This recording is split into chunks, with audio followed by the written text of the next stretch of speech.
小姐，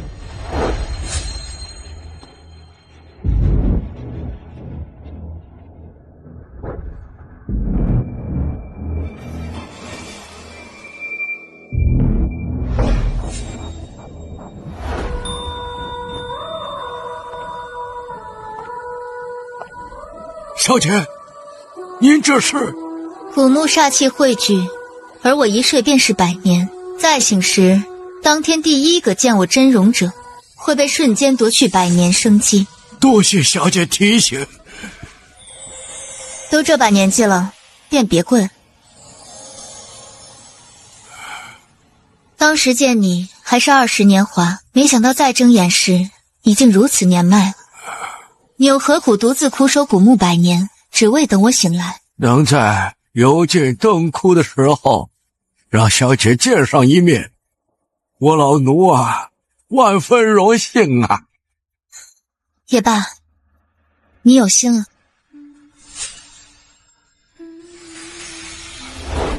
那就再陪我100年吧。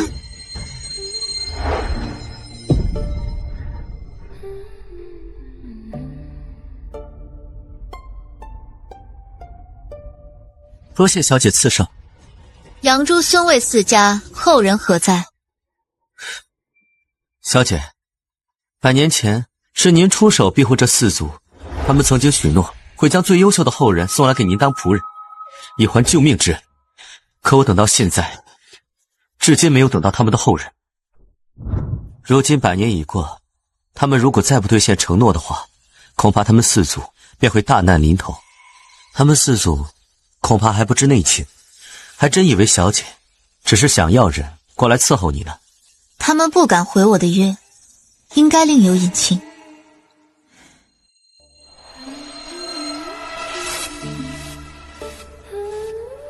随我去一趟杨家吧。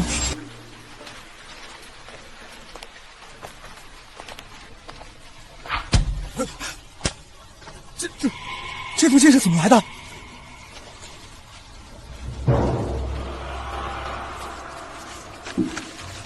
？100年前，杨江红曾承诺小姐会将族中最优秀的后辈送往南山为奴。现如今时间已到，小姐将前来杨家收回承诺。什么？杨家需大开府，身穿黑衣，齐跪大礼，于今日正午迎小姐进府。父亲，你用续命药吊着一口气10年，饱受病痛，一直不肯离世。今天上午，你那一口气终于咽下，活了120岁，也算是喜丧。爸，你走好。老太爷走好。家主，什么事？刚刚我在门口守灵，这封信突然就插在了门上。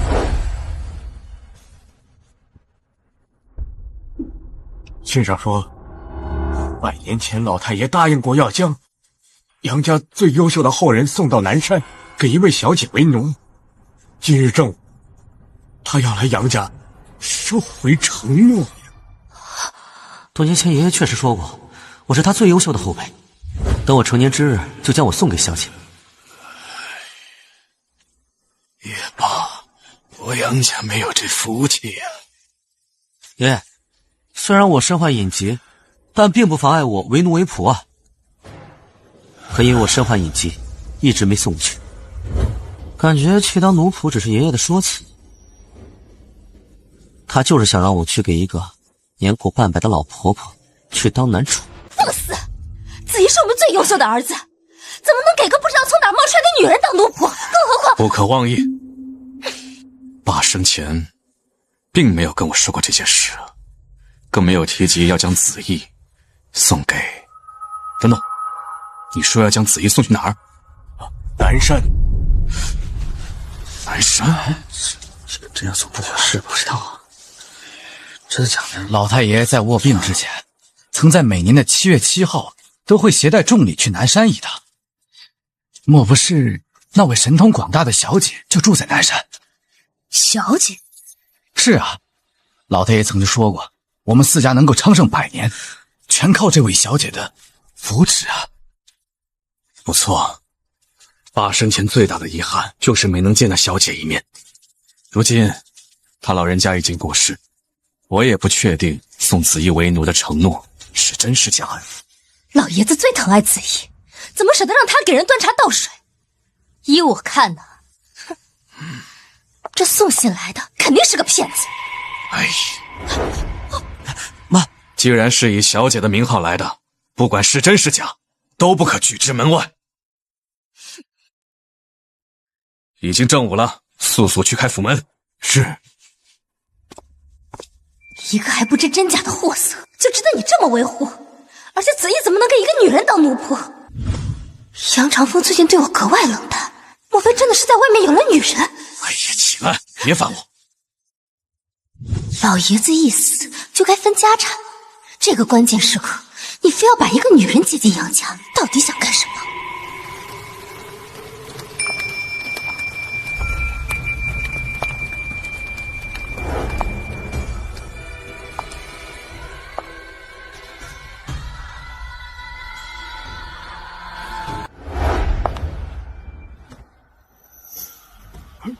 你是怎么进来的？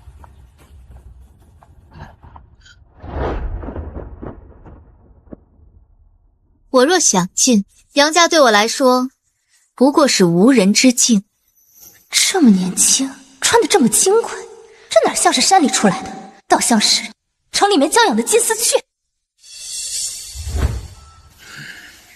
哎呀，你起来，别烦我。什么小姐？我看是你在外面养的情妇吧？如果爷爷口中的小姐长成这样，那让我当男宠也不是不行。呸！不是我想什么呢？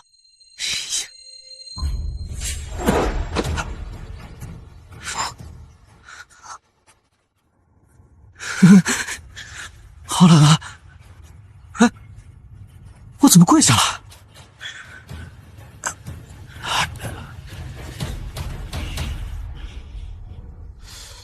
初入杨家如无人之境，跟他对视，竟有一种心悸的恐惧感。莫非他真是爸口中的那位活了不知道多少年岁的小姐？长风对老爷子孝顺，他是不是情妇，试一试就能确定。长风啊，你看看他，半点规矩教养都没有。今天是老爷子的丧礼，他一个客人，连根香都不点就坐下了。让小姐给他点香，你们杨家受得起吗？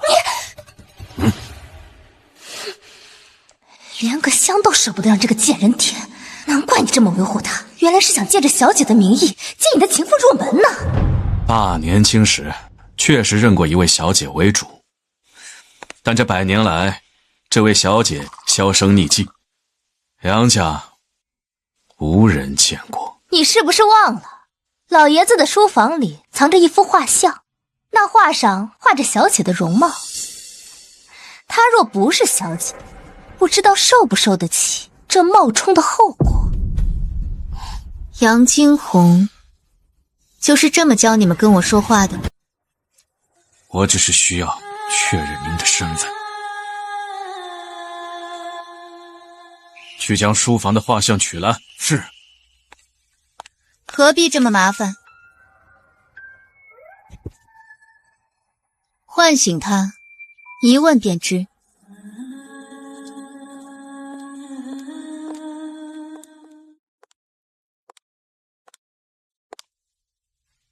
我一睡便是100年，你又何苦强行续命，吊一口气只为见我？也罢，便让你再见我一面，就当全了我们主仆情谊。按着，我家老太爷生前遭受数年折磨，不肯咽气，如今寿终正寝，也算是喜丧。在没有看到画像确定你的身份之前，不能让你惊扰到他老人家。还在装，想借着小姐的名义把这个情妇光明正大接进门供着，你做梦！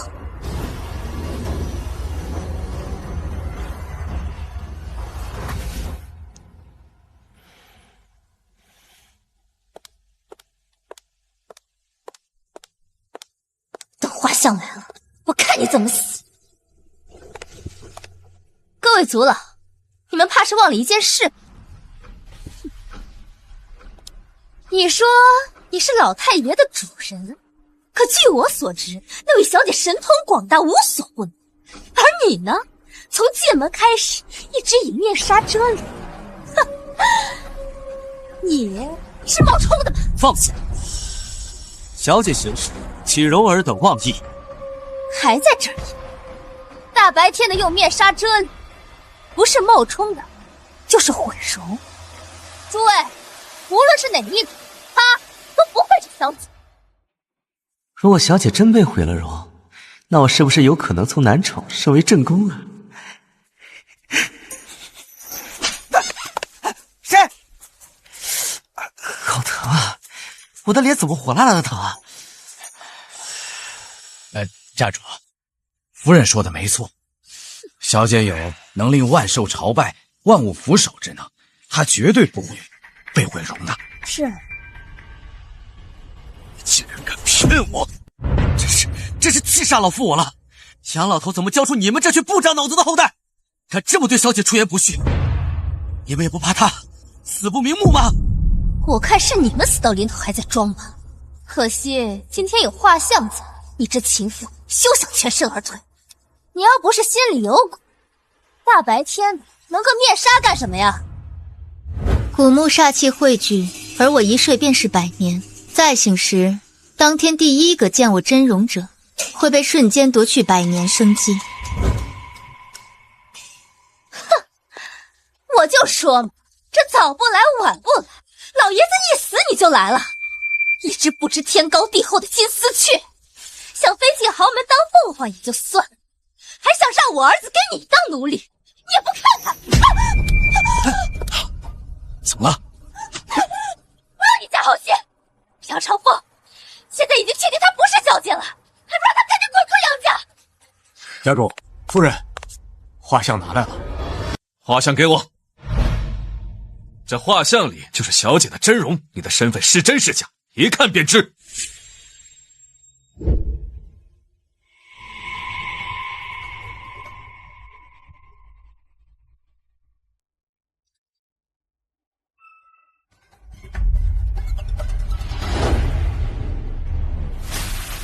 家主，这画像中的小姐，外形跟她的确有几分相似啊。不错，从音容相貌上看，确实和这位姑娘很像。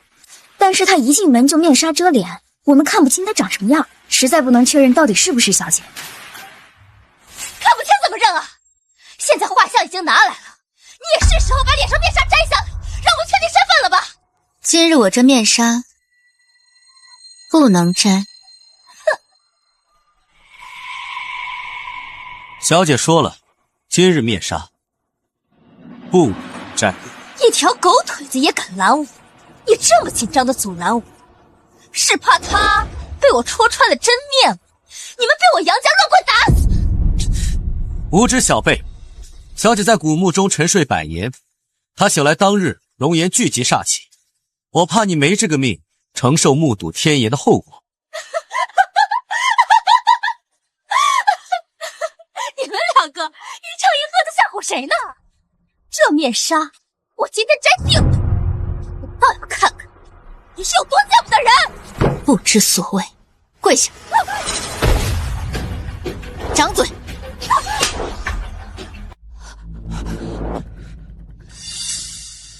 你对我做了什么？杨家与我主仆一场，你现在悔过，我可以破例饶你不死。还破例饶我？哼！哦，我知道了，你以为用这种吓唬人的下作手段就能吓退我？我还偏不信这个邪了！够了，别再闹了！我闹？我还没死呢，你就这么迫不及待的把他接进门？还什么天颜不容直视，偏要摘了这破面纱，看看什么样的脸是我不能直视的！既然你自寻苦果，那我便给你这个机会。我允许你摘。我死后，若有贵人前来养我，千万不要。你说，就不要妄图看他的。半句没说完的遗言，指的不会是看小姐的真容吧？允许？好猖狂的口气！一个做情妇的小三儿，装的跟什么似的？真当我这个正妻是傻子吗？啊，娘！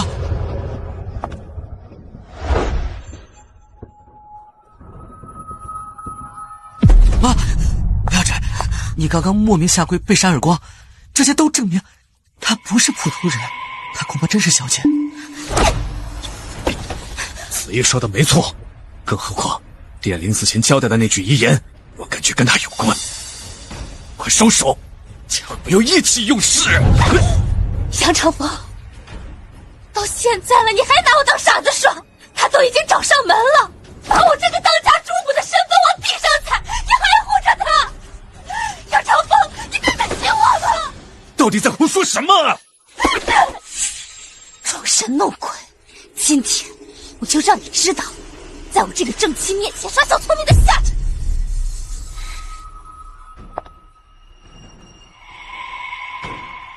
妈，不要摘！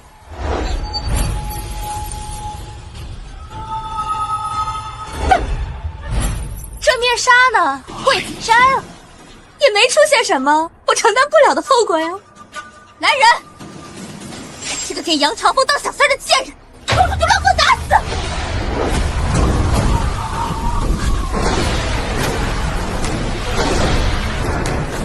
不过是变个天而已，巧合罢了。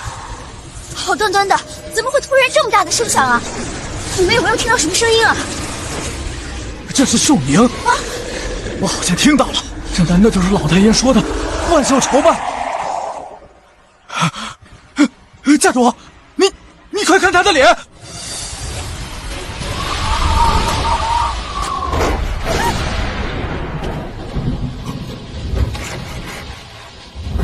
一模一样，小姐，真的是小姐，她真的是小姐啊！那夫人刚刚摘掉她的面纱，还污蔑她跟老家主是那种关系，那岂不是满口误会？你们怎么敢把小姐误会成？你们可真是老杨养的好儿孙啊！哼，准备做的挺足啊！现在整容化妆的骗子多了去了，你们还真信了？闭嘴吧！都这个时候了，你还护着他？这面纱我已经摘了，什么后果，什么报应，我一个都没有看见，你还有什么可狡辩的？不会让你失望的，还有10年。妈，她好像真是小姐，你快别说了。我都说了，她不是小姐。10秒是吧？还真是不见棺材不掉泪。诸位，我就好端端的站在你们面前，连根头发丝都没剩，别说10秒了，就算是10年我都……你的脸！你的脸好可怕！你的脸！我这是怎么了？我的脸怎么了？妈，怎么回事？妈，你怎么样？他的眼睛！10秒，整整10秒，这不可能是巧合，她真的是小姐。医师，快叫医师过来！医师，我妈的眼睛怎么样？玻璃的碎片刺穿眼球，夫人的双眼肯定是保不住了。什么？不可能，怎么会保不住？子夜，妈，快带妈去医院，去医院肯定能救我。你恐怕没那个命去医院了。你什么意思？你仅剩的4分钟寿命，还是用来交代遗言为好。4分钟？什么意思啊？4分钟？4分钟？无知小辈，早就跟你说过了，有些脱离世道的东西，不是你有命碰的。你刚才不是说，要是小姐真有能耐的话，就让你遭报应吗？现在你的双眼被刺瞎，就是你的报应。接下来的每1分钟，你都会损失10年寿命。算一下，你能再活4分钟，我都算你长寿了。不可能，她不是小姐，她就是又被绑在外面。总之，1分钟丧失10年寿命，这简直是天方夜谭！你们休想让我信你们的鬼话！还敢狡辩？我跟你说这么多干什么？你摸摸你脸上的老年斑就知道了。早点交代遗言吧。老年斑，医生，他们在骗我是不是？他们说都是假的，对不对？夫人，你脸上的黑斑确实像老年斑，而且你的五脏在飞速的衰竭，恐怕活不过3分钟了。什么？妈，怎么会这样？难道她真的是小姐？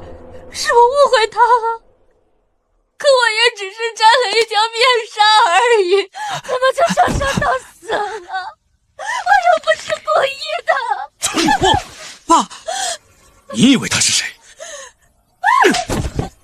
若她不是庇佑杨家百年昌盛的林饶小姐，我又怎会如此谨慎，自寻死路，也要拖上整个杨家？过来，跪下！蠢妇无知，冒犯小姐，请小姐责罚。请小姐责罚。小姐责罚。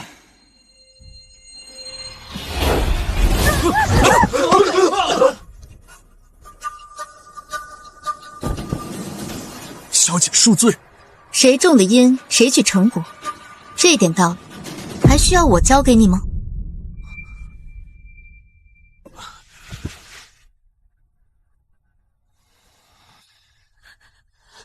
你自己造的孽，没人救得了你。不，李老小姐，是我有眼无珠冒犯了您，我真的不知道你就是杨家的小姐，我要是知道，我绝不会摘你的面纱。我知道错了，求求你救救我，我不想死。你真的知道错了吗？是，我知道错了，我不该说那些冒犯您的话，我该死，是我有眼无珠，我该死。求你宽容大度，原谅我这一次，饶了我吧，我再也不敢了。不，你是怕死。沉舟可卜，覆水难收。我给过你机会。这么说，你是铁定了心，要我的命？谁种的因，谁去成果，这是你自己的选择。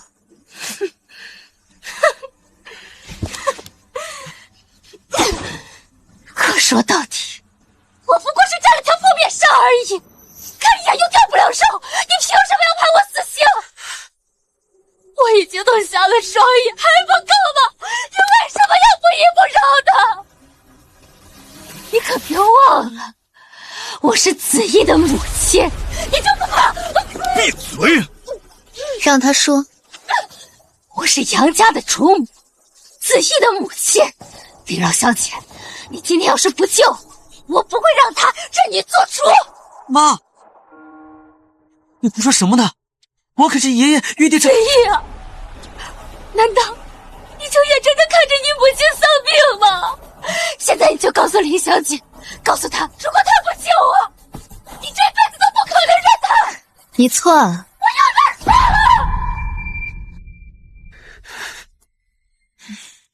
送你儿子给小姐为奴这件事儿，还是当年老杨跪在地上3跪9叩求来的。你真以为什么人都有资格给小姐为奴吗？没眼力劲儿的东西，这些老身当年差远了。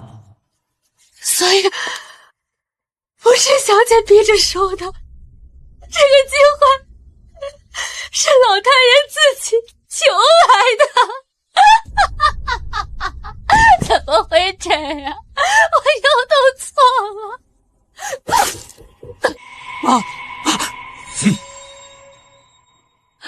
林饶小姐，刚才是我弄错了人，我现在我也让子怡认你为主。求你，看在你和老爷子主仆一场的份上，求你救救我！谁种的因，谁去成果。我渡不了你。求你，小姐，求妈，妈，爸，死了！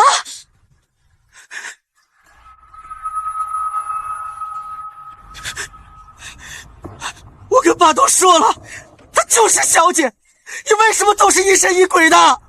自作孽不可活呀！冒犯小姐，得此下场，是他自作自受。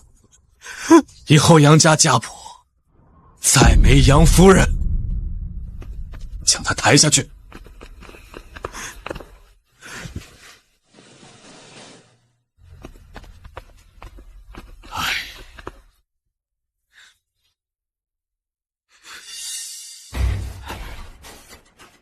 灵饶小姐，我可不可以求您？杨家祖训，全族上下一切以小姐为主，这一切都是你妈的自作自受，不该求的事情不要求。可我还想问一下，我妈给我存的那一批古董藏在哪儿呢？给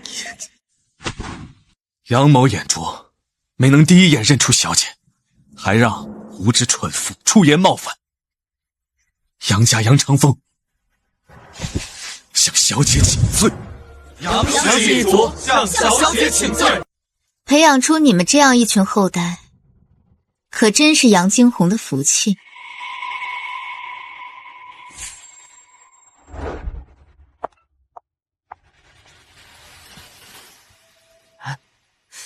小姐，杨家老头的身体和器官好像早已衰竭，本该死在10年前的，像是用药物强行吊了10年的命，好像是有什么遗愿未了。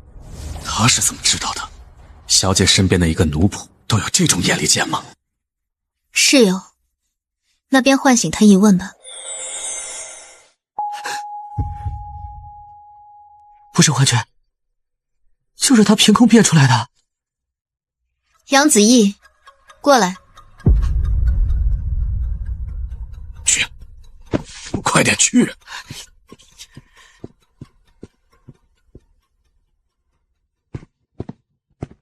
把药喂给他。啊！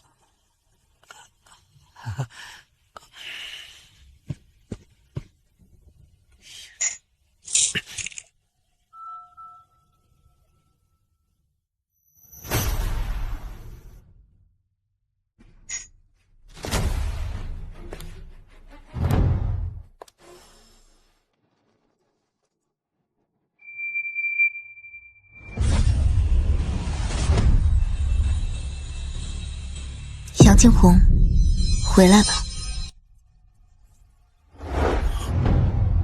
爷爷，爷爷，你，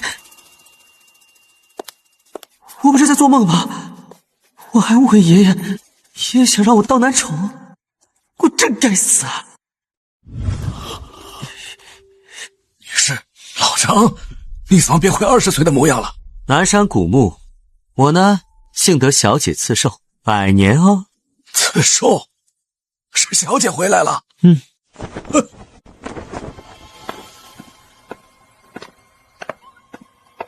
真的是小姐！10年了，我终于等到这一天了。家主，林饶小姐竟然真的把老太爷救了回来，这天下间竟有如此神奇之事啊！爷爷，子毅，你认好，这就是庇护我们中部4族的主人，林瑶小姐，快跪下！别陪您，我以为再也没有机会见到小姐一面。小姐，我用续命药苦熬了10年，只为等到这一刻。老奴有天大的苦衷要诉啊！起来吧。100年前，我点杨家为4族之首，将龙鳞扇留给你，以保4族趋利避害。说说吧，4族现在是什么情况？小姐，魏家叛变了。叛变？他魏家是怎么敢的？魏家的养子诡计多端，从我手里骗走了龙鳞扇，占为己有。龙鳞扇，这是什么东西啊？不知道啊。父亲曾说过，此扇为金龙片所制，一扇保一人顺风顺水，二扇助一家逆风翻盘，三扇扶一族逆天改命。小姐竟然有如此神异之物！我们杨朱、孙魏四家得益于小姐的庇护，成为中部顶流世家。可是没想到魏家贪心不足。10年前，魏霆锋的娘子找到我，说魏霆锋病气缠身，管我借龙鳞扇3天。我念他也是小姐庇护的四族，就把龙鳞扇借给了他。没想到3天以后，我去他家要，他不但不将宝扇归还于，还要杀我灭口。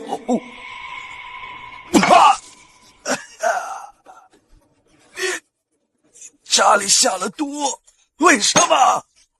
龙鳞扇既然已经给了我，那就是我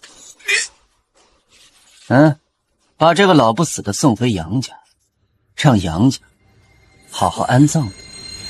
多亏了小姐在沉睡之前给了我一颗保命丹，我才没在10年前命丧魏家。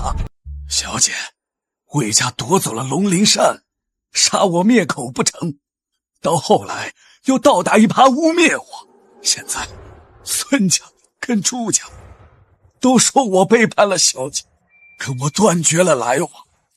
魏霆锋，他是怎么敢抢小姐的东西的？难道他是活腻了不成？他没见过小姐，以为小姐是徒有虚名。当年我把龙鳞扇留给你的时候，你是怎么答应我的？此龙鳞扇是一位故人赠予我的，100年后我需要靠它与那位故人相遇，对我来说尤为重要，切不可丢失。杨金红定谨记于心。老奴辜负了小姐的嘱托，现在没脸再见小姐。可子义心性纯良，是我们杨家最优秀的后人。小姐如果不嫌弃的话，以后便由子义伺候你。子义，快跪下！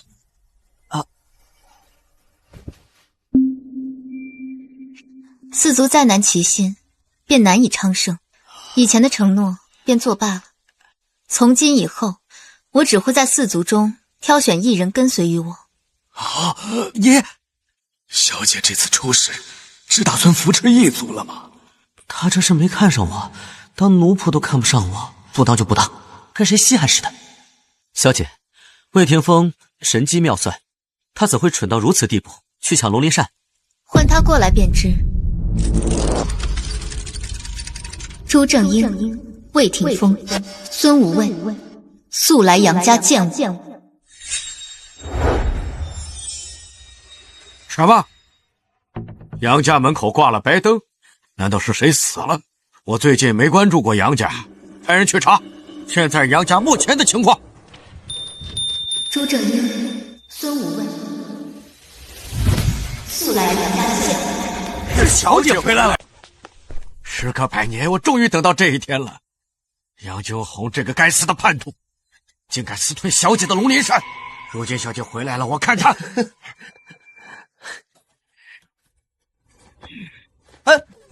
爷爷，差点把你忘了。给我换套正装，准备去杨家伺候小姐。爷爷，您又疯了！我堂堂中部朱家少爷，您唯一的宝贝孙子，您让我去伺候人？你这小兔崽子！爷爷，您可别忽悠我，说什么灵饶小姐掌控生死无所不能，我才不信！你个小兔崽子！我们朱家能有今天这样的地位，全靠灵饶小姐的庇护。能给她当奴仆，还是当年我哭着跪着求来的？你敢！爷爷，您就是年纪大被骗子忽悠了，这世上哪有什么无所不能啊？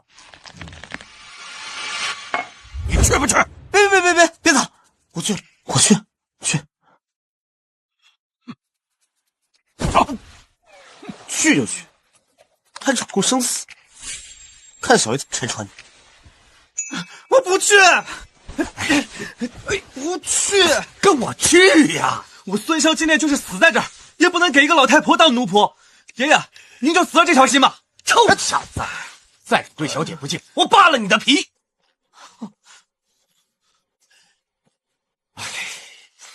小伙儿啊，爷爷答应你，就1天，好不好？你就跟着灵饶小姐1天，若你还是不愿意，爷爷就不再逼你。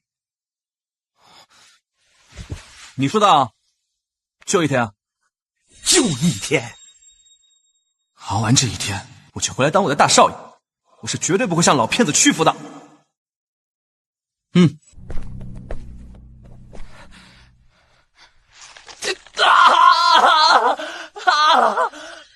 有小姐回来，她会替我跟爷爷报仇的。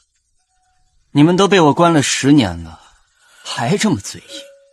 我被魏家收养这么多年，从未见过什么能耐通天的小姐。她回来救我们的，还小姐，死到临头还敢吓唬。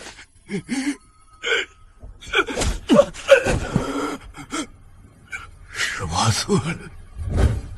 30年前的一次心软，竟然给魏家带来了一个祸害。当年奄奄一息，求着让我收留的孩子，最终还是长出了獠牙。怪我对养子不设防，被他偷听到了龙鳞山的深处，不仅害惨了杨家，还害得龙鳞山被这养子骗走。小姐，我有罪，我愧对于您啊！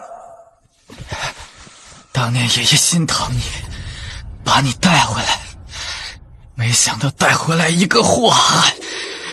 你不仅将魏家据为己有，还骗走了小姐的龙鳞山。小姐不会放过你的。魏峰，收手吧！你现在将龙鳞山送回杨家，放了我跟恒儿，还来得及。否则小姐……老东西，还敢拿你那个小姐吓唬我？要是真有那个人，他早就来救你们了。怎么可能？果然是太期待小姐回来，都出现幻觉了。我再给你最后一次机会，说，龙鳞扇的用处到底是什么？以为骗了龙鳞扇就能逆天改命，成为人上人吗？可悲可笑！现在整个魏家都是我的，谁敢说我不是人上人？等我知道了龙鳞扇的用法，整个中部都是我的。还不说是吧？那就别怪我再打断你孙子一条腿。我倒要看看你们两个到底有多嘴硬。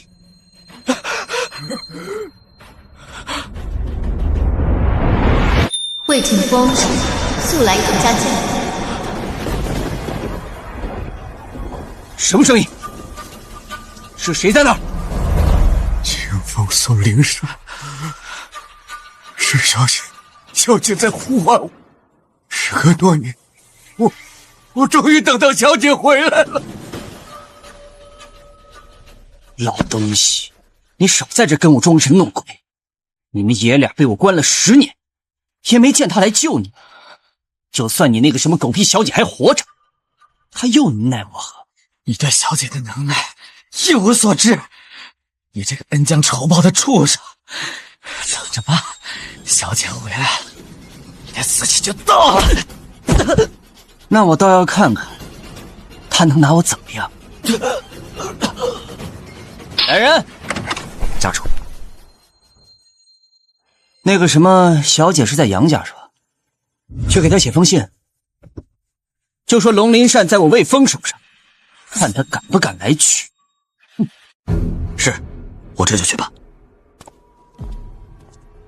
你们两个心心念念让小姐来救你，我这就给她一个送死的机会。为了龙鳞扇的用法，我跟你们耗了也有10年了，既然你们宁死不肯说，那就让你们那个被称作小姐的老女人来。哼，如果她也不说，你们就都一起死。好，我们再坚持坚持，小姐她就会来救我们了。爷爷，对不起，你识人不清，让你受了10年的折辱。爷爷，我没事儿，小姐就快来了，我们都会没事的。小恒，我们快熬过去了。一群蠢货！当初我是怎么交代你们的？凡是登门的贵客，必重礼相待。结果你们却让那个蠢妇冒犯了小姐。妈已经自食恶果，爷您就别……就你，小姐已经给朱家和孙家传了信，他们2家马上就会带着孙子来登门。你给我长点眼，这个奴仆的资格必须是我们杨家的。爷爷，那灵儿小姐明显就是瞧不上我，我又何必热脸去贴冷屁股呢？多少大官贵磕破了脑袋，都想见小姐一面，都见不上。滚！快滚去伺候小姐休息。要是耽误上小姐的奴仆，我们就断绝爷孙关系。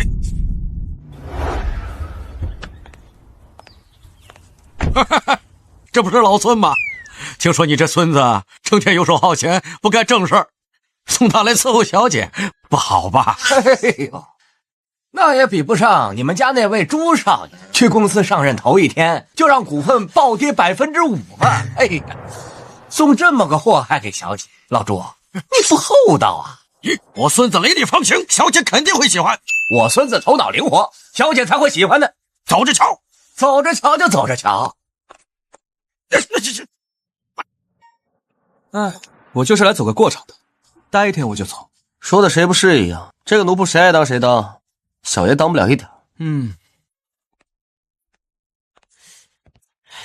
再这么说，我也是杨家最优秀的后辈，哎，他都瞧不上我，凭什么让我卑微伺候他？我不要面子的吗？杨惊鸿，回来吧。哎呀，可他看起来好像真的有点东西，要不我还是去吧。哎呀，不是，要是他嫌弃我不收怎么办呀？少爷，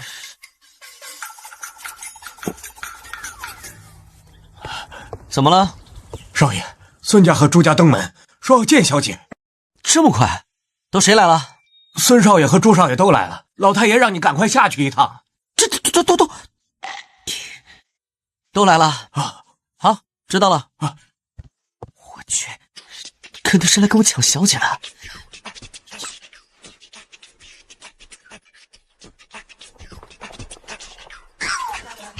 穿这么正式，头发还做了，小姐瞧不上我归瞧不上我，你们怎么能用这么龌龊的手段跟我抢啊？哎，不行，我也换套衣服。杨惊鸿，你这个叛徒，你竟然还活着！你将龙鳞扇占为己有，装病不见客，小姐怎么没收了你？杨家门口挂白灯，我还以为你死透了呢。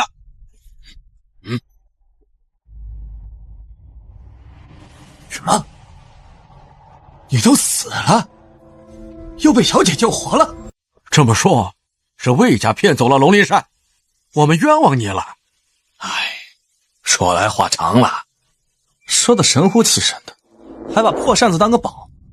你爷爷平时看起来挺睿智的，怎么这么一听就假的骗人的也信啊？睡了100年，弹指间天地变色，也就他们蠢到信以为真，我才不会被他骗。一会儿等他老婆子来了，我就跟他摊牌，让我做他的奴仆。不可能，让我给一个100多岁老不死的老太婆做奴仆，我爷爷也是老糊涂了。肯定是那老婆子来了。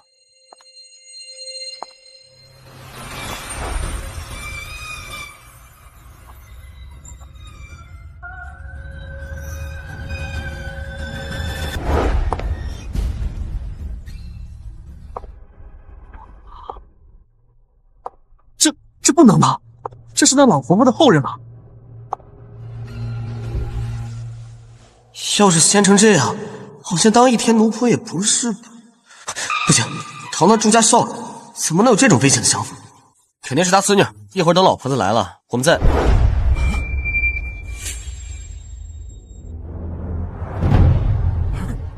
小姐，弹指100年，我们终于等到你了。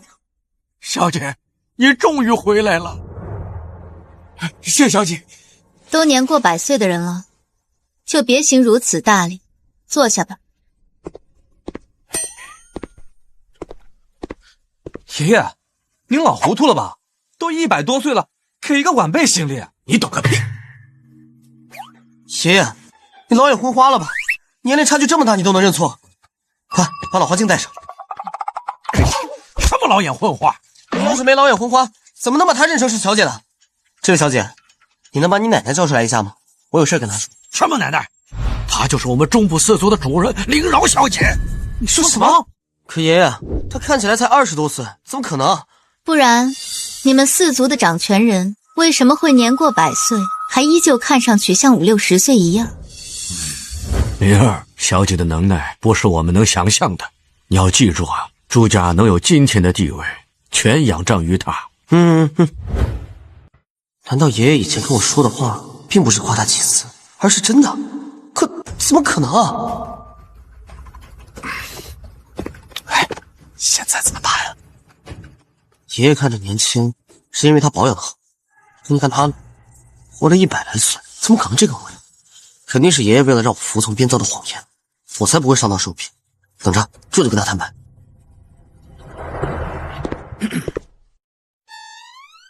这位小姐，我不知道您用了什么方法，让我爷爷觉得您无所不能。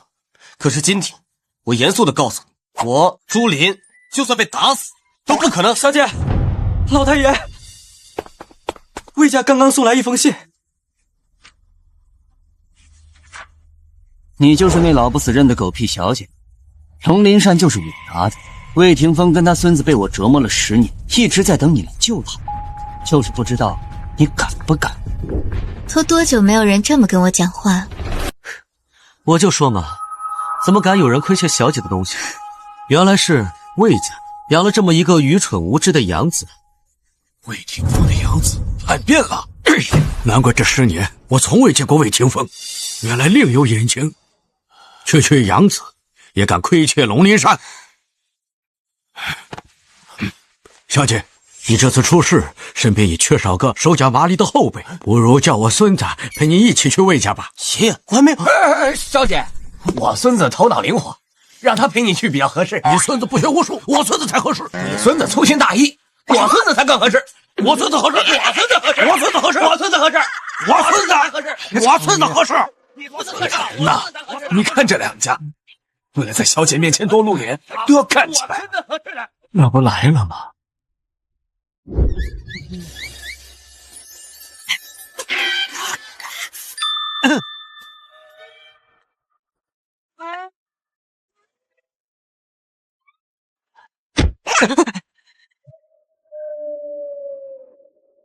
子毅，小姐，这就是子毅，纯良周正，是您最合适的人选。你弄丢了小姐的龙鳞扇，最不配的就是你，滚！小姐都没说什么，你喊什么？子毅最配，我才配，我配。嘿，你配什么你？你们别吵了，我都说了我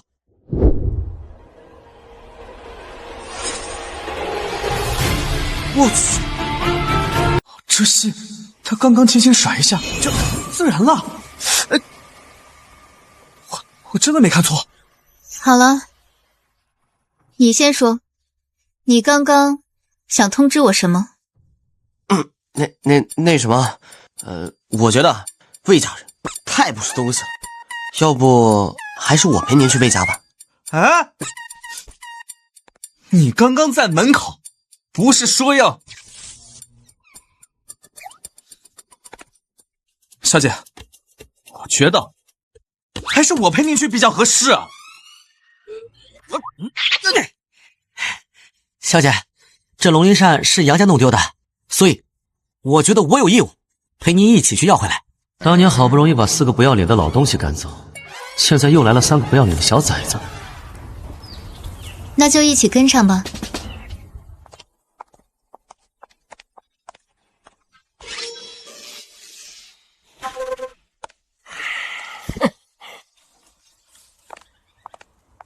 刚刚是谁说的？打死都不当奴仆，现在贴上去，脸疼了吧？谁说要跟小姐摊牌的？怎么，现在见到小姐能力不凡，又要舔着脸留下来了？你要脸，有种就别……怎么？哎呀，行了，咱们3个确定要内斗吗？你什么意思啊？啊！小姐，请上车。我去！哼，家主，信已经送到杨家了。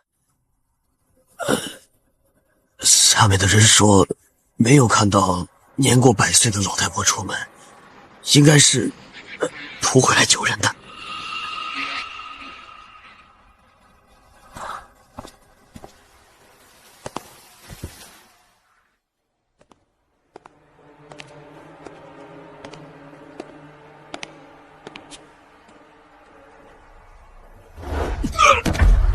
我还以为你心心念念的小姐有多大能耐，原来就是一个只会虚张声势的缩头废物。你不是等着她来救你？她来了吗？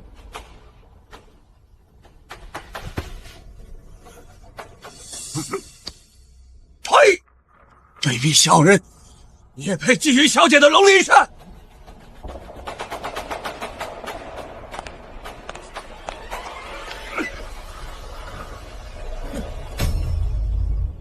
龙鳞扇是小姐当时交给杨家保管的，爷爷又不是杨家的当事人，他怎么可能知道龙鳞扇的用法？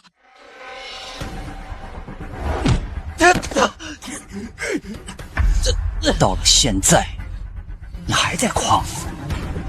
你们4族都是一条心，他能不知道？当年你和那个老不死在书房背着我说的话，我都听得一清二楚。胖儿，你记住了，小姐借给杨家的龙鳞扇，1扇便保一人顺风顺水，2扇能助一家逆风翻盘，3扇能扶一族逆天改命。我们氏族能昌盛100年，都是一段奇迹。你们魏家在100年前就是一群低贱的马奴，能一跃成为顶流世家，靠的就是龙鳞扇。这些都是谣言。谣言？到了现在还不说，那你跟你爷爷活着也没什么价值。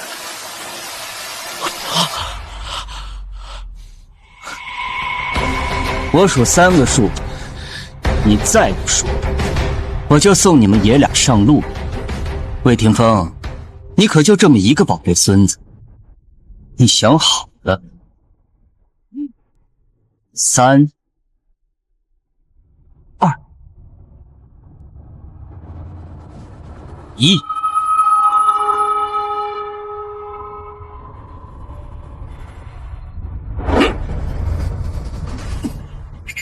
想知道龙鳞扇的用法，何不来问我这个主人？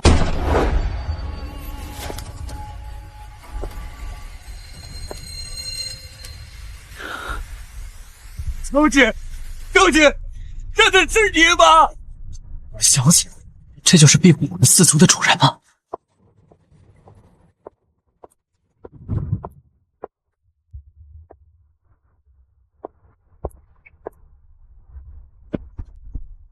该死，又被他捉到了。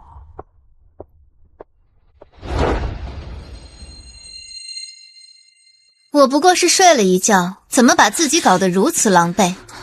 是老奴识人不清，身为小姐的奴才，丢了小姐的脸。哼，在我这装什么主仆情深？这么说，你就是那老家伙的后代。你家长辈不敢来魏家送死，所以把你派过来当替死鬼。闭上你的狗嘴！该死的人是……跟我说话要仰视。你趴下。我怎么不能动了？你这个贱人，你对我做了什么？出言不逊，掌嘴。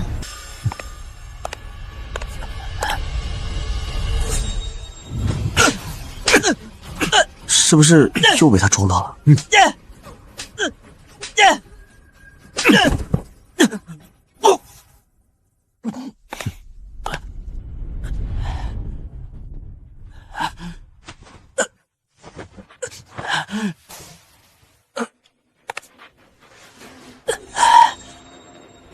都瞎了，就看着我被压着。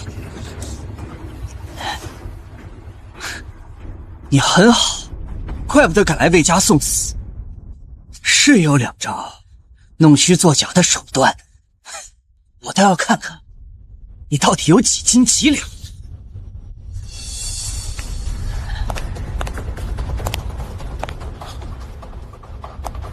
无知者，愚昧又无畏。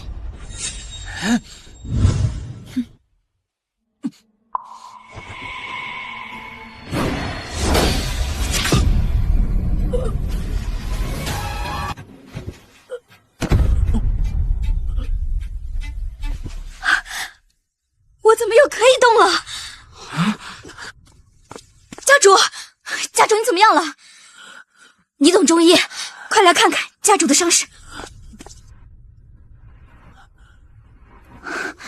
这个女人有点古怪，待会儿找个借口先离开。太可怕了，这是人能办到的事吗？哎，你看到没有？灵饶小姐就抬只手，然后她就飞出去5、6、7、8、9、10米远，我看得见，我没想。你怎么一点也不吃惊啊？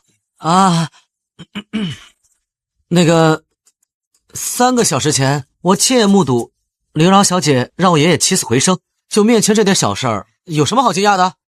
什么？你爷爷真的是被……哎，你们这么大惊小怪做什么？以后跟在小姐身边，像这种事情，以后多的是。你们啊，要尽早习惯。肋骨断了8根，内脏出血，随时都有可能出现生命危险，恐怕要赶紧送去医院抢救。我不管你用的什么招数装神弄鬼，但是这件事魏家不会就这么算了。先送家主去医院。我允许你们走了吗？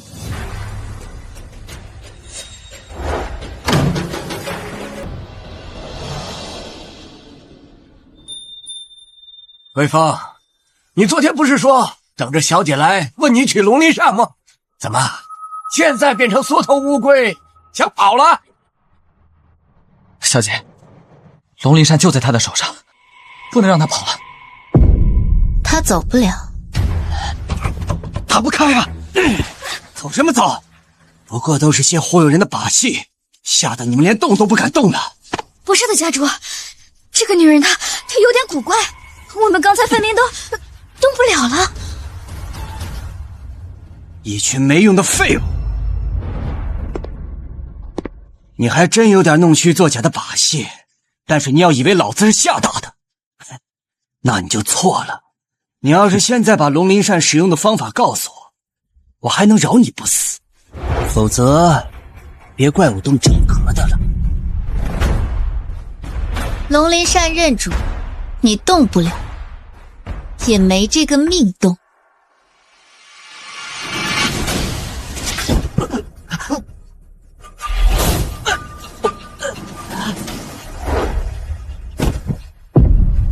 这不是要跟小姐动真格的魏家主，怎么对我心如此大胆？你还敢对我耍这些把戏？好，你很好。你们都死了吗？去给我杀了他，打断他一条腿，赏1亿现金，逼问出扇子的用法，拥有魏家5%的股份。5%的股份，好。我也不是吓大的，我们这么多人，还奈何不了你一个女人。兄弟们，给我冲！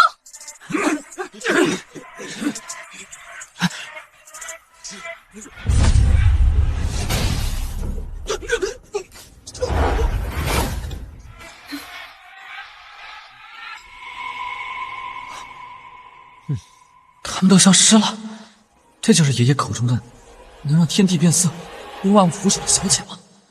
我的天哪！那什么，这个我们也要习惯吗？就你们这冒冒失失的模样，还要给小姐当奴仆，真是有失脸面。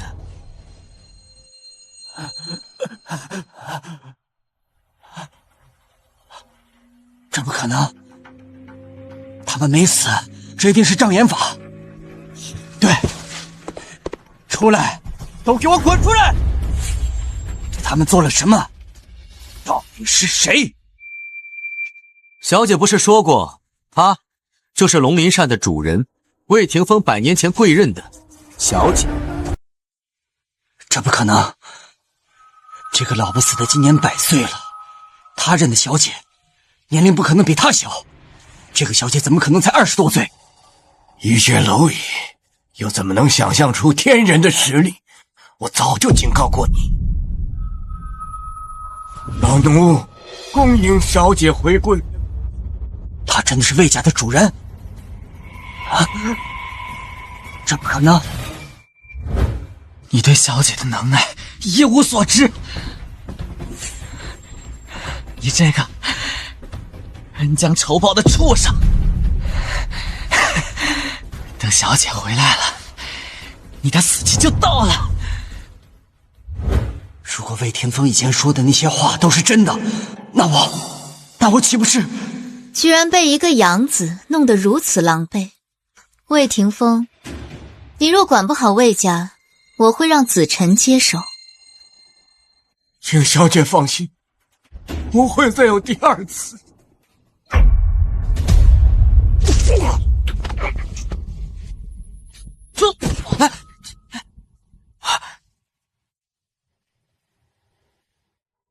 小姐，他们气息很弱，好像快不行了。有我在，他们死不了。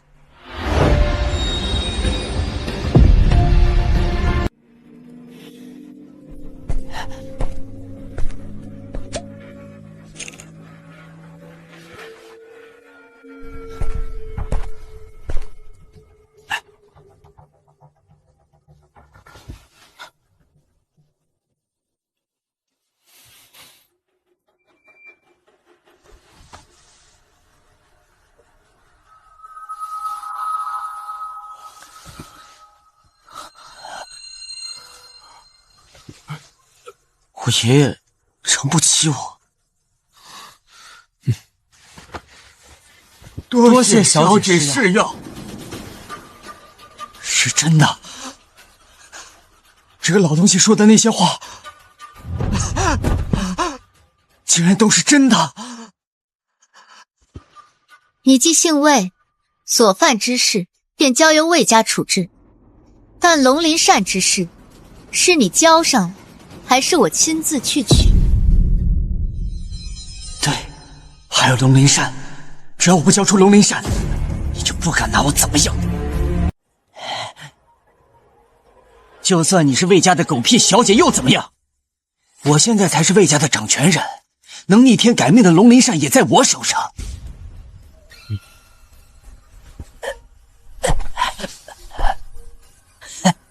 我未必怕你，死到临头了嘴还那么硬。这么说，是要我亲自去取了？整个魏家，只有我知道龙鳞扇在哪。你想要取扇，必须通过我。不过，我把龙鳞扇交给你也不是不行。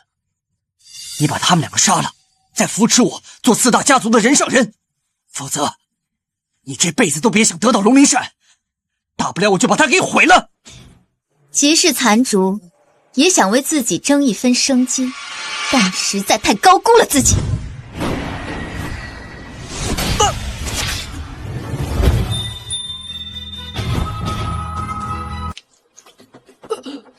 你对我做了什么？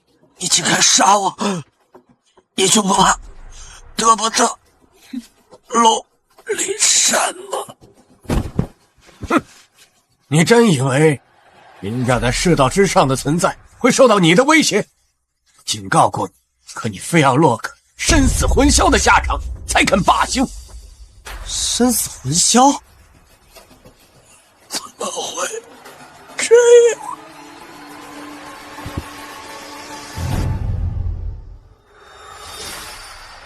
这就是爷爷判了10年的小姐，中部4大家族的主人，更是解救我于苦难的恩人。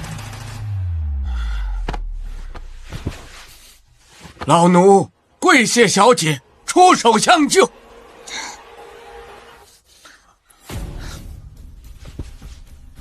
小姐，100年前我曾承诺过，将族里最优秀的后辈送给您为奴。恒儿心性坚韧，沉稳聪慧，还望小姐不要嫌弃。还不跪下，拜小姐为主！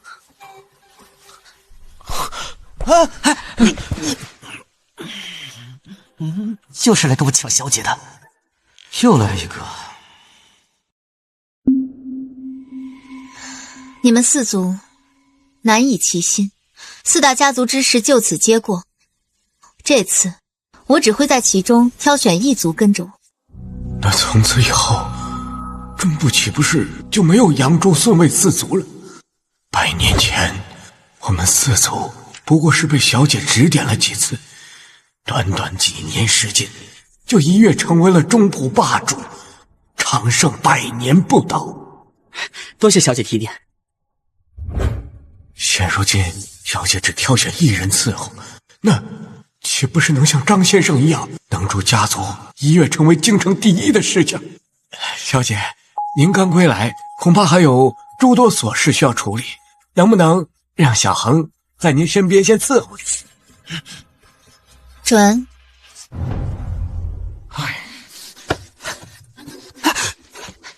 多谢小姐。笑得这么逗，十有8九都是镜子恋人，不算什么好东西。我是第一个见到小姐的，这个奴仆的位置必须是我的呀！我得想办法在小姐面前。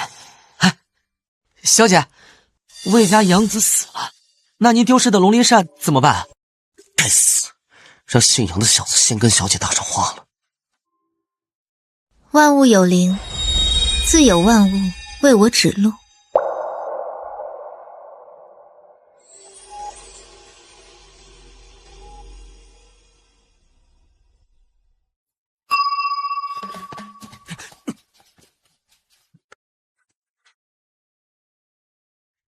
现在的小屁孩都这么阴险吗？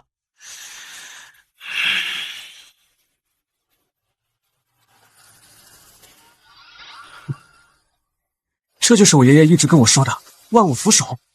啊，你看到没有？万灵开路，这就是咱们的小姐啊！放开！神经病啊！谁跟你咱们小姐？那明明是我的小姐。龙鳞扇之事虽与你无关，但也起因于你。处理完魏家家事之后，去领30棍族法。老奴遵命。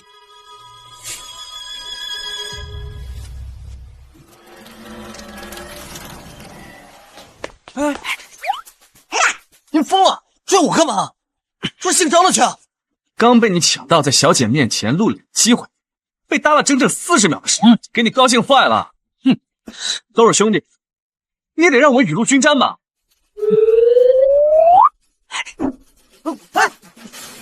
回来！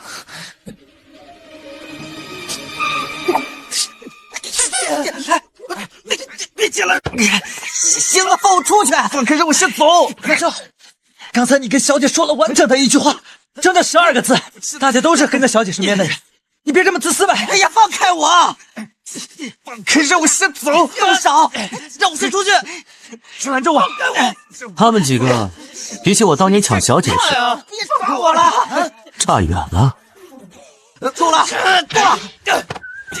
你们脑子能不能放聪明一点？不要再内斗了！已经被那个姓张的抢先了，鹬蚌相争，渔翁得利啊！狡猾的小子！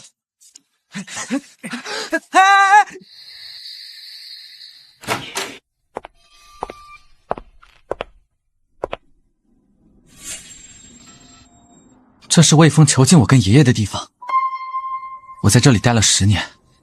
小姐，魏峰不会把龙鳞扇藏在这里吧？是在这里，东西就藏在这下面。他竟然把龙鳞扇藏在我和爷爷眼皮子底下，难怪这么多年都找不到。小姐，我做事心细，我来取扇。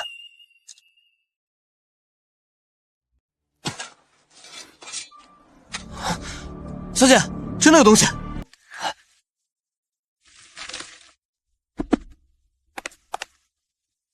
小姐，这里面装的就是龙鳞扇吗？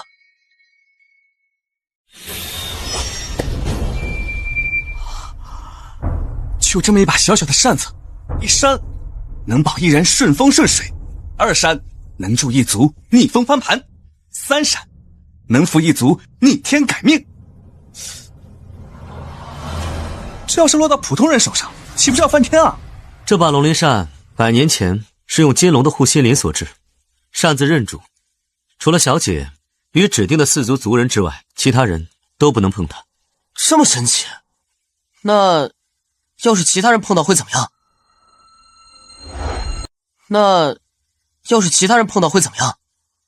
其他人若碰了它，便会冰寒入骨，霉运缠身。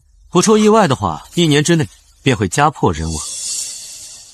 这扇子就有如此灵效，难怪能得到小姐的重视。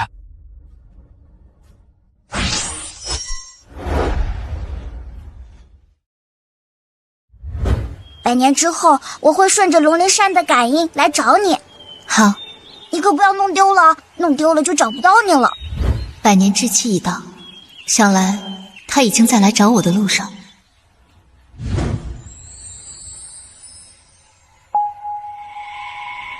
小姐，有什么不妥吗？这扇子是假的。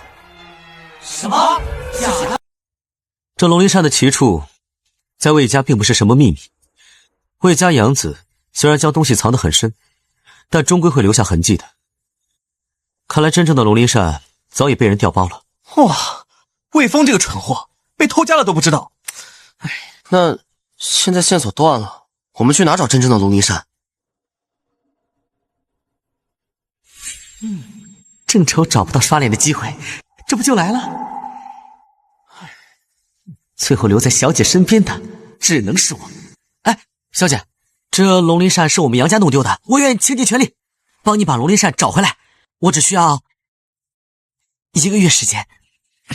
小姐，龙鳞扇丢失，我们魏家责任重大，请给我一个赎罪的机会，我只需2周时间。小姐，我人脉广，我只需1周。哎，小姐，我绝对，让我来，小姐，这什么？让我来，小姐，我来，我行了，小姐，龙鳞扇刃主，没问题。外人触碰必将灾祸不断。既然你们有这个心，查找龙鳞扇一事便交给你们了。1天之内，我要看到结果。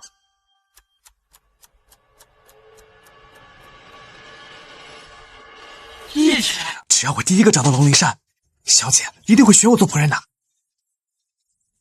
爷爷，我的亲爷爷，你孙子的未来就指望你了。爸，小姐亲自发话，就给我1天的时间查到龙鳞扇的下落。爷爷，你查的怎么样了？你孙子等您救命呢。哎呀，你可一定要帮我呀！只要我先一步查到龙鳞扇的下落，小姐一定会对我刮目相看。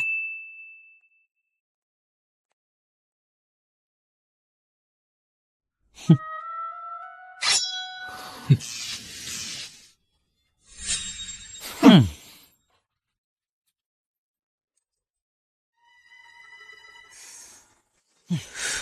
这都6个小时过去了，一点进度都没有。这一届的奴仆可真差劲，我身为小姐的忠实奴仆，也该我主动为小姐排忧解难了。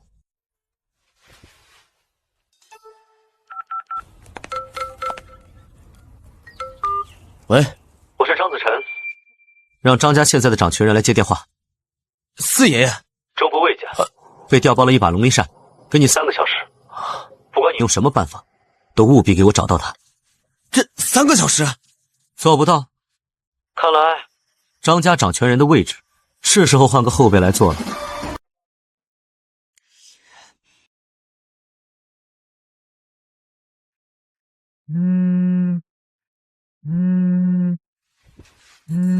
肯定是我爷爷查到龙鳞扇的消息了。哎，我说你们3个当奴仆有什么好的？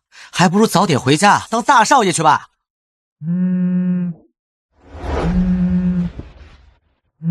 当奴仆不好，你怎么不回去当你的大少爷？鹿死谁手还不一定呢。最后留在小姐身边的人，一定是我。少爷，我们这边查到了消息。查到了。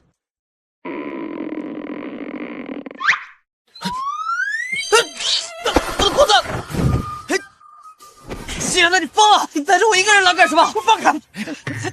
哎呀！我操！你还穿猫和老鼠啊？你一个看动画片的，跟我们抢什么端茶倒水的活啊？那咋了？先把那小孩淘汰掉！看我的！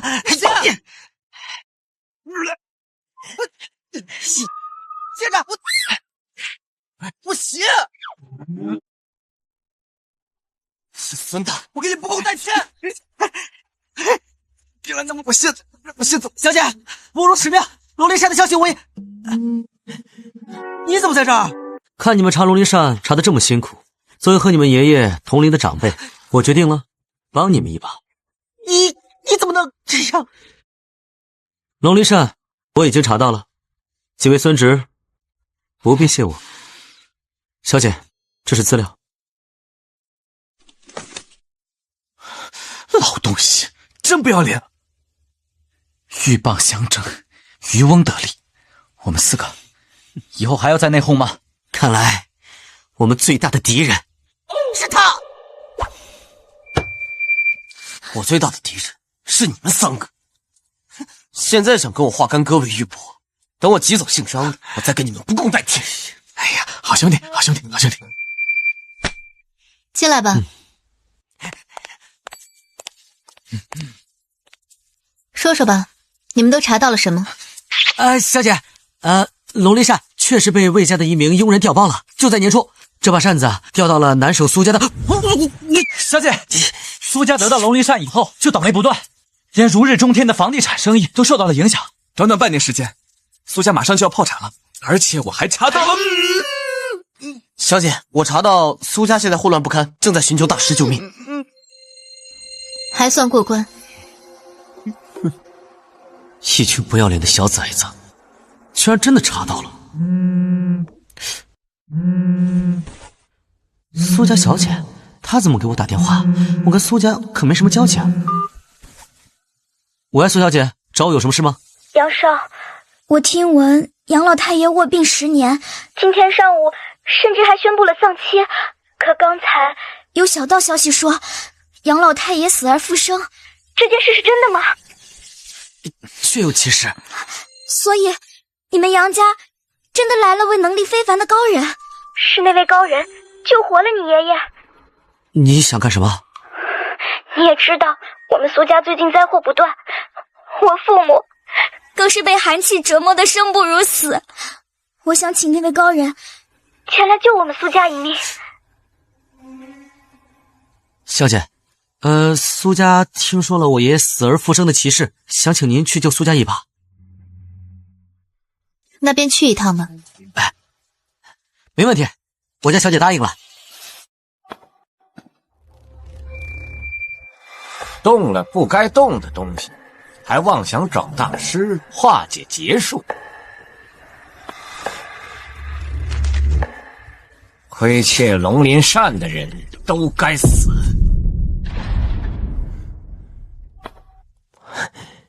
大师，里边请，里边请。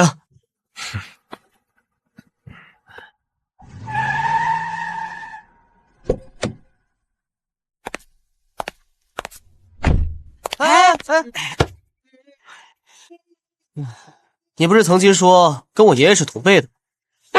你们一把老骨头了，这种事儿交给年轻人吧。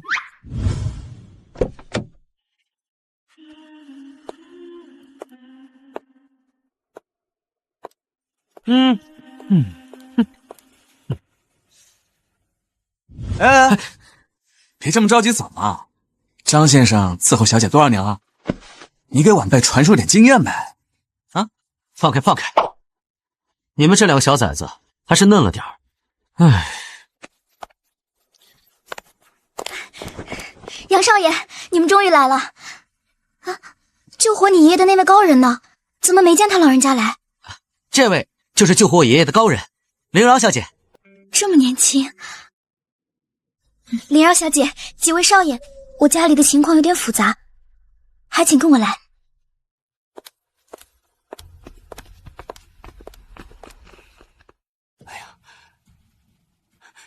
林大师，自从我们半年前得到这把扇子，就倒霉透顶啊！您真能解决我们家的困境吗？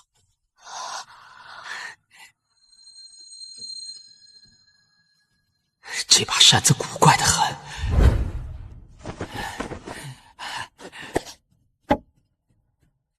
平常人一碰就如手握岩浆，浑身刺骨的疼啊！可偏偏身上却找不到任何伤口。可林大师握着这把扇子，却丝毫不受影响。看来这回是真的找对人了。隔着手套都能感受到凛寒之气，是老大的龙鳞扇无疑了。林大师，现在我是相信你是真有本事了。自打半年前开始，我们苏家就接连倒霉，干什么都不顺，平时吃顿饭都能吃出半根断针。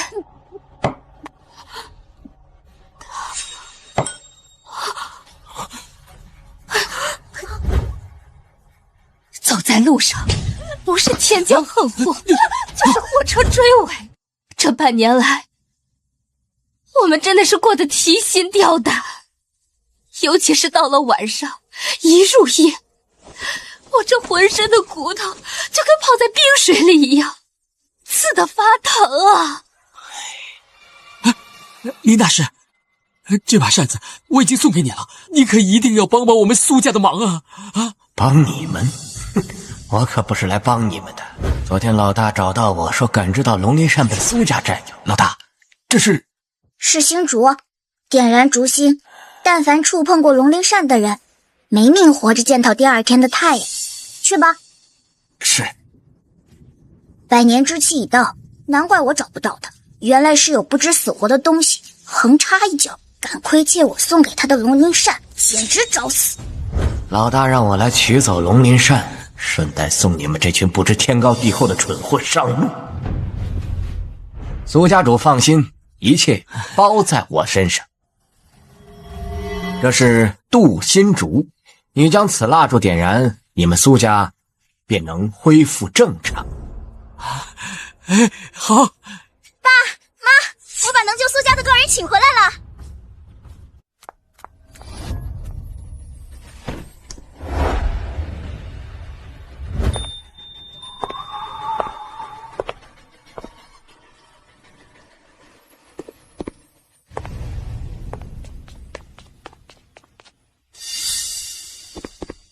为什么我看他会有一种毛骨悚然的心悸感？这种感觉比我见到老大的时候还要强烈数倍。幻觉，肯定是幻觉，他怎么可能比老大还厉害？爸，你别看灵饶小姐年轻，但她是真的有本事，有她出手，我们苏家一定会好起来的。麻烦这位小姐白跑一趟了，我们苏家的问题已经被林大师解决了。你也是，怎么不打个招呼就把人请回来了？你说的解决，就是你手里这根噬心烛。他怎么会知道噬心烛？什么噬心烛？苏家主，都说一事不抢二主，你这是信不过我，还是瞧不上我？哎呀，林大师，您息怒啊！你怎么把一个花瓶带回来胡闹什么？赶紧把他给我送走！放肆！又是一个愚昧无知的老邓，哎，要不是龙鳞扇在你们苏家，就凭你们，这辈子连小姐的面都见不到。又来一个亏欠龙鳞扇的蠢货！老大送出去的东西，也是你们这群凡夫俗子有命染指的。原来也是为了龙鳞扇而来的。哎呀，很不巧啊，这龙鳞扇我已经转送给林大师了。我们苏家的问题已经有林大师帮忙解决了，那就不劳烦各位关心了，还是请回吧。他可不是来救你们苏家的。林饶小姐，你这是什么意思啊？这跟噬心竹亦然，但凡触碰过龙鳞扇的人，都将活不过第二天。你少在这里诅咒！一个小姑娘怎么会有这么强横的气势？胡说八道，根本没有的事。苏家主，这渡心竹是我祖上传下来的至宝，唯有它能帮你们度过危难。倒是他，看样子不过20出头的模样，怕是连书都没有读完吧？这种人能有几分可信？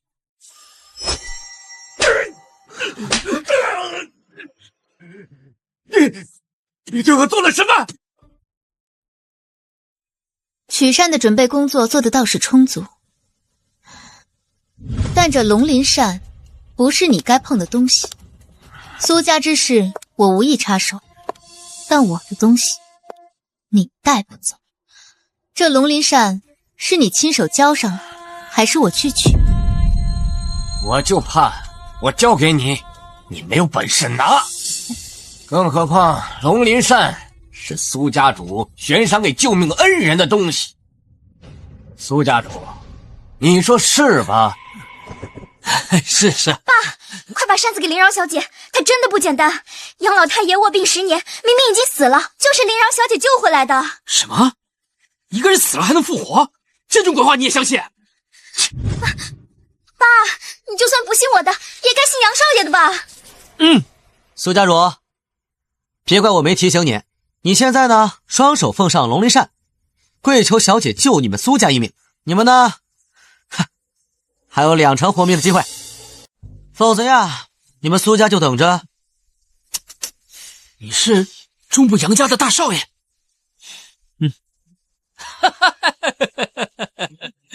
一个替女人搬凳子擦灰的狗腿子，也敢冒充杨家大少爷？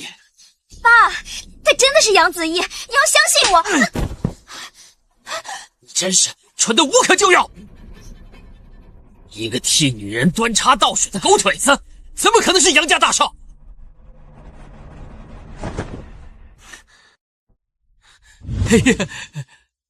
林大师，您帮苏家解决困境，这龙鳞扇给您了，就是您的啊！苏家得此下场，也算不冤。切，这可是苏家主亲口说的，扇子归我了。这位姑娘，我劝你还是收起心思，毕竟龙鳞扇认主，后果可不是你能承担得起的。你错了，我不是在跟你商议。回来。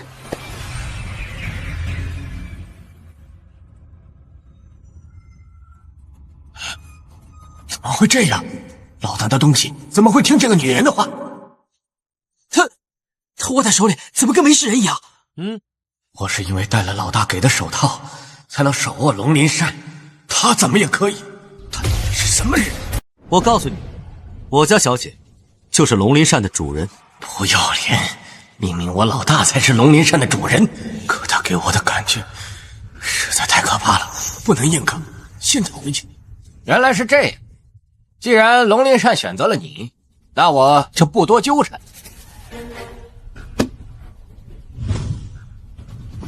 等着吧，现在就回去找老大。敢惦记龙鳞扇，老大一定会将你碎尸万段。告辞。林大师，这老公，他也能碰龙鳞扇，而且看着好像比林大师更有本事。咱们会不会选错人了？不会的。爸，你还要执迷不悟吗？半年前我就跟你说，来历不明的东西不要碰，你非要把那扇子买回来。现在我跟你说，林饶小姐才是能救我们苏家的人，你又非要听什么林大师的话。爸，你现在跟林饶小姐道歉，求她救我们苏家还来得及啊！林饶小姐，苏家愿意把龙鳞山还给您，求您网开一面，高抬贵手，救救我们苏家吧！林饶小姐，一个女娃娃，还真想让我屈尊求她不成？苏家之事与我无关。林饶小姐，我爸他只是识人不清，刚刚他说了一些冒犯您的话，我向您道歉，求您高抬贵手，帮帮苏家吧！你给我起来！这是林大师给我们的镀心烛，只要蜡烛一燃，一切灾祸都能扫平。我们用不着求他。爸，林饶小姐都说了，这个蜡烛根本不能救苏家，还会让我们情况变得更加糟糕。你怎么就……这都是他抬高自己的说辞，我就不信林大师还比不过一个20岁出头的女娃娃。将死之人，其言不究。走吧。林饶小姐，你清高，我们高攀不起你，可你也没必要诅咒我们是将死之人吧？老公，咱们现在就把蜡烛点上，好让他知道，做人不要太自命不凡。好。爸，他疯了吗？非要自寻死路？爸，万一林饶小姐说的都是真的，咱们苏家就真的无力回天了。哎呀，你懂什么？镀心烛一燃，我们苏家将重回半年前的运势。林大师绝不会骗我的。哼！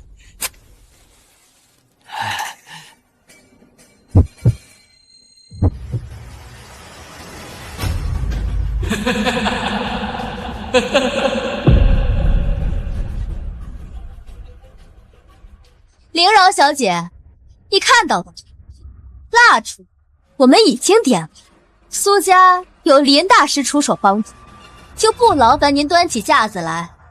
愚不可及。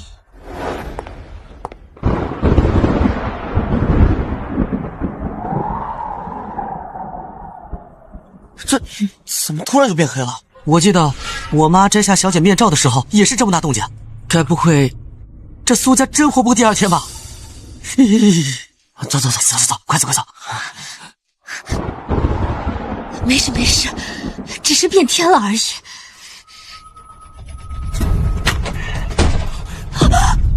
是苏家先祖的牌位，怎么就突然碎了？妈，这是我的传家镯子啊！这是我戴了30多年的镯子，怎么就这么巧？快起来！老公，该不会真的出什么事吧？应该就是巧合。那林饶刚才就……爸，刚才的动静你说是巧合，牌位跟妈的镯子碎了，你也说是巧合。那他呢？你还觉得是巧合吗？这窗帘怎么会自燃？啊，这快去打水灭火啊！是。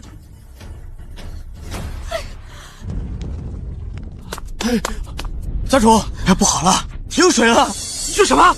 快给消防队打电话，让他们来救火啊！是。怎么会这样？一次两次是巧合，可现在已经……难道真像那女娃娃说的那样，蜡烛一燃，我们苏家上下活不过第2天？他若是没几分本事，堂堂杨家继承人，又怎么会对他卑躬屈膝？为什么？你就是不愿相信我？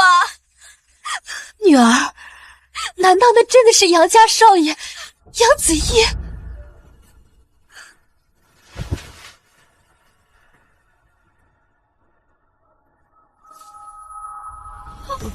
这是杨老太爷，他真的是杨大少爷。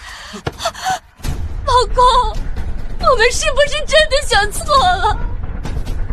我看走眼了，那姓林的根本就没有安什么好心。快，现在他还没走远，我们赶紧求他回来啊！快！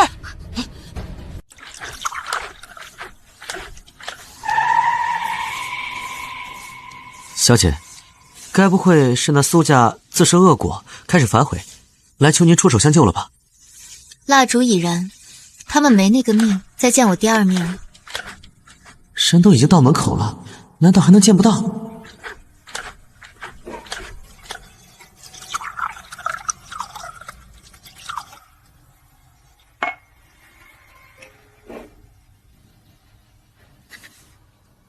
喝完这杯茶，就让他离开吧。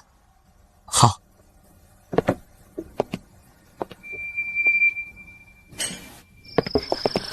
快点！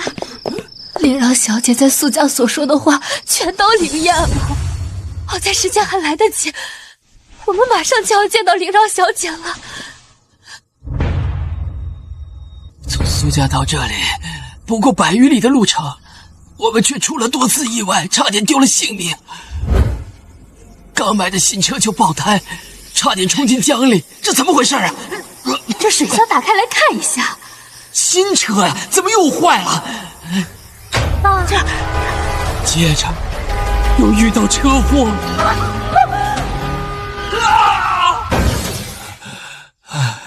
是我有眼不识泰山，差点错过了高人。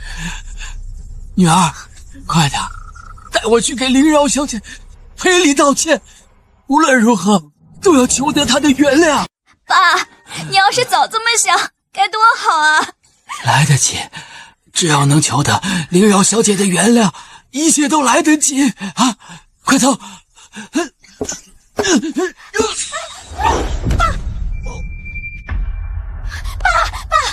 你怎么样，爸？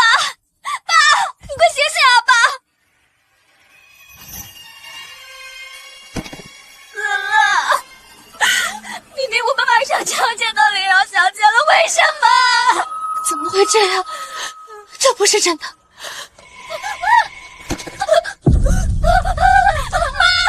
你怎么了，妈？你不要吓我！妈。为什么事情会变成这样？明明就要见到林饶小姐了。死了？小姐说苏家没命再见她第二眼，所以他们就是到了门口也会丧命吗？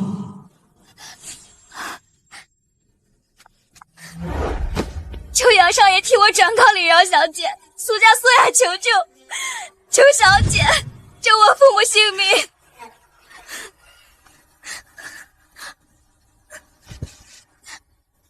小姐说了，蜡烛已燃，世间生死皆有定数。喝了这杯茶，就离开吧。小姐，茶他喝了，他说以后不会再来打扰小姐了。龙鳞扇已经拿到，也是时候换他来了。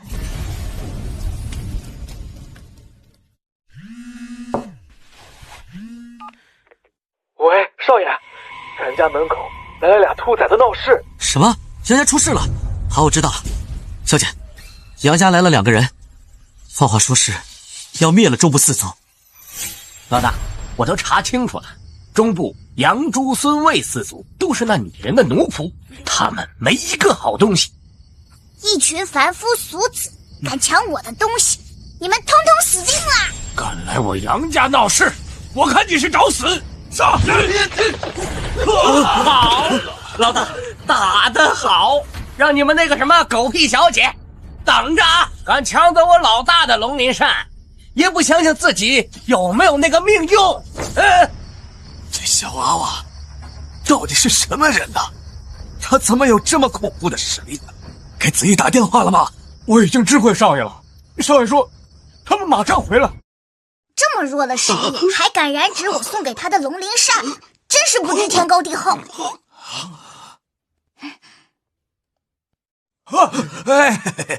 小少爷，你慢着点儿。这宝扇呢，自在100年以前就是我们家小姐的，这里面一定有什么误会呀！误会？你们这群该死的强盗，害得我苦寻1、2个月都找不到他半点踪迹，还敢说误会？我要杀了你们！不是这样，这宝扇就是我们家小姐的，这其中一定有误会呀！之前我在苏家那个狡猾的女人亲自从我手里骗去了龙鳞扇，还说龙鳞扇是她的，我亲眼瞧见呢。你还敢替她狡辩？你呀，实在是可恶！该死！你们都该死！我先杀光你们，然后再去找那个坏女人算账。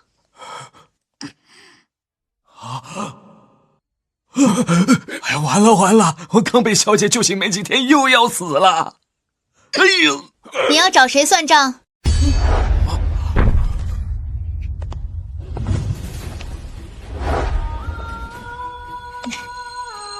小姐回来了。老大，就是他，他就是抢走你龙鳞扇的强盗，还以为你缩在外面不敢回来了呢，来得正好。好啊，还敢回来？我倒要看看是哪个自寻死路的东西。抢走我龙鳞扇的时候，没想到吧，我还有后台。现在我老大来了，我劝你啊，速速把龙鳞扇交回来，否则我老大发起火来，后果可不是你能够承担得起的。你说抢走龙鳞扇的强盗是他？是啊。你这个蠢货，蠢货！原来我是强盗啊！不是什么强盗，没有的事。主人，相隔137年52天40 19分，我终于见到你了。你为什么不说话？我是137年前被你救过的那条龙啊！你怎么能这么无情？你怎么能忘了我？早知如此，我去养什么伤？我不如死在你面前当你的白月龙算了。没忘，只是时间隔得有点久，有些恍惚了。真的没忘吗？那为什么我送你的东西你都不要啊？那是我最重要的护心灵啊！我只是借给他们一用。喏，现在已经还回来了。他说什么？100多年前的一条龙？不会是我想的那样吧？这下好了，又来一条跟我抢小姐的龙。主人，跟在小姐身边1天，把这辈子没见过的事全给见过了。哎呀，原来你是老大的主人，这么大的事儿，老大你怎么不早说啊？我的肋骨是不是被打断了？好痛啊！我刚才说了吧，可能是误会，现在误会解除了，咱们又是一家人了。要不然我给你请个医师去。快是啊！这都100年过去了，竟然还是个5、6岁的模样，真是心机颇深，不择手段。他已经粘在小姐身上1个小时04分钟了，不要脸！我觉得我们有必要消化内部矛盾，先解决外事。你说的对。主人，我这些年过得好苦，跟你离别后，我就遇到了一个叫白宁的坏女人，她剪断我的龙指甲，说要研制龙涎香。你看过的龙指甲都被她夹断了，100年才长出2毫米。龙涎香？对，她非说这个是做龙涎香的材料，简直是奇耻大辱。主人，你要为我报仇啊！龙涎香可治世间奇病，这倒是提醒了我。好啦，我看看，我们没有指甲也很好看啊。真的吗？当然。那我把剩下的2毫米都剪了，给你做龙涎香，好不好？好。小姐，我们也能为您炼扇制香。虽然我们没有龙鳞，但是我们有腿骨，你可不能不要我们啊！小姐，都不要我！小姐，主人，小姐，别忘了，还有老奴我呢。小姐。